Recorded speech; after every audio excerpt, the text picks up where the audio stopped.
सिकंदर महान। तो सिकंदर महान बेबीलोन का रहने वाला, मकदूनिया का शासक, उसके बारे में हम लोग बात करेंगे 2 मिनट में 10 पॉइंट। वेरी गुड मॉर्निंग साथियों। तो हम लोग आज बात करने वाले हैं सिकंदर के बारे में और बिल्कुल शुरू करते हैं उसके जन्म से। तो सिकंदर का जन्म हुआ 356 बीसी में, 356 बीसी में इसका जन्म हुआ था ईसा पूर्व में। दूसरी बात यह है कि पिता का नाम फिलिप, पिता का नाम क्या था? फिलिप। और ये सिकंदर मकदूनिया का शासक बना। ये जो फिलिप हैं ये मकदूनिया के शासक बने 359 में। ध्यान रखेंगे 359 बीसी में मकदूनिया के शासक बने और सिकंदर के जन्म के 3 साल बाद फिलिप उनके पिता, ठीक है, मकदूनिया बेबीलोन, बेबीलोन के ये रहने वाले थे। बेबीलोन के एरिया, मकदूनिया के एरिया में आता है बेबीलोन। तीसरी पॉइंट की अगर बात करें तो सिकंदर के गुरु का क्या नाम था? तो सिकंदर के गुरु का नाम था अरस्तु। आप कह सकते हैं कि अरस्तु का चेला था कौन? सिकंदर। महान क्यों कहा गया इसके बारे में भी बात करेंगे अभी हम।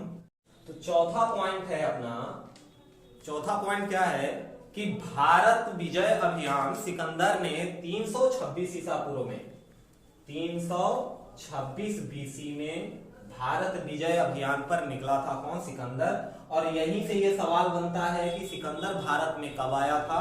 तो 326 ईसा पूर्व में भारत आया था। पांचवा पॉइंट ये बनता है कि सिकंदर के सेनापति का नाम क्या था? तो सिकंदर के सेनापति का नाम सेल्यूकस निकेटर था। और सेल्यूकस निकेटर की पुत्री थी कार्नेलिया। कार्नेलिया, कार्नेलिया का नाम क्यों लिया जा रहा है? क्योंकि चंद्रगुप्त मौर्य ने जब सेल्यूकस को 305 बीसी में, 305 ईसा पूर्व में हराया था। भाई सिकंदर तो लौट गया था भारत से, बेबीलोन मकदूनिया लौट गया था और सेल्यूकस यहां पर शासन कर रहा था। तो 305 बीसी में चंद्रगुप्त मौर्य ने सेल्यूकस को हराया, जिसके बदले में सेल्यूकस ने 4 प्रांत दिए थे। किसको? चंद्रगुप्त मौर्य को। और साथ में इसकी पुत्री कार्नेलिया से शादी हो गई चंद्रगुप्त मौर्य की। और इस शर्त पे हुई कि कार्नेलिया का जो भी पुत्र या वारिस होगा वो राज्य का उत्तराधिकारी नहीं होगा, ठीक है। और इसके बाद हमारा जो छठा पॉइंट है, सबसे इंपॉर्टेंट पॉइंट, पोरस को लेके। पोरस, तो भारत में सिकंदर से टक्कर लेने वाला कौन था भाई? पोरस। पोरस कहां के शासक थे? तो ये पंजाब के शासक थे।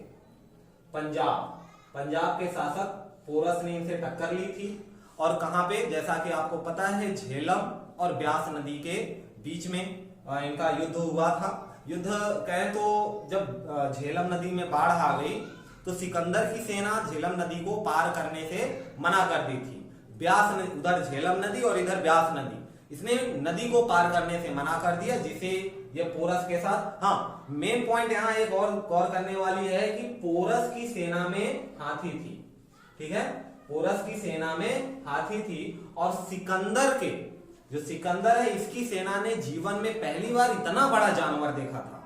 और इसका फायदा पूरा पोरस को मिला था युद्ध में, क्योंकि इतना बड़ा जानवर देखकर सिकंदर की सेना में भगदड़ मच गई और जिसका फायदा मिला पोरस को, जिससे इन्होंने युद्ध को लंबा खींचा। और लंबा इतना खींचा कि बारिश आ गई, बारिश के मौसम में ब्यास नदी में बाढ़ आ गई और वो नदी को पार नहीं कर पाए।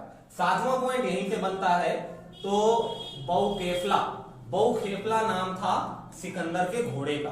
तो जैसा हमने यहाँ झेलम की बात की और ब्यास नदी की बात की, तो जब युद्ध के दौरान समय ज्यादा लग रहा था, लोग रुके हुए थे, अब सिकंदर की बड़ी सेना थी, विश्व विजय करने निकला था, तो जाहिर सी बात है कि जहां रुकेंगे पूरा नगर ही बसा देंगे। तो बहुकेफला घोड़े का नाम था सिकंदर का, जिसकी याद में झेलम नदी के किनारे, याद रखेंगे इंपॉर्टेंट पॉइंट है कि झेलम नदी के किनारे बहुकेफला नामक नगर बसाया किसने? सिकंदर ने, अपने घोड़े की याद में। अगर 8वां पॉइंट की बात देखी जाए तो पोरस और सिकंदर का युद्ध हुआ और इस युद्ध को किस नाम से जाना जाता है? हाइडेस्पीस युद्ध के नाम से जाना जाता है, या दूसरे शब्दों में इसी को झेलम का युद्ध कहते हैं, ठीक है। किसका युद्ध कहते हैं भाई? झेलम का युद्ध। 9वां पॉइंट यहीं से बन रहा है आपका कि जल सेनापति, सिकंदर का जो जल सेनापति था उसका नाम था नियाकस। क्या नाम था भाई? नियाकस। ये जो सेल्यूकस निकेटर है ये थल सेनापति था और ये जल सेनापति। और जैसा कि आपको पता है उस समय वायुयान तो थी नहीं कि वायु सेनापति की जरूरत पड़ेगी। अब हम बात करेंगे नाइन्थ पॉइंट, जैसा कि जन्म से शुरू हुआ और मृत्यु तक बात चलेगी। तो सिकंदर 325 ईसा पूर्व में बीसी में भारत से अपने देश बेबीलोन लौट गया स्थल मार्ग से। किस मार्ग से गया था? स्थल मार्ग से गया था।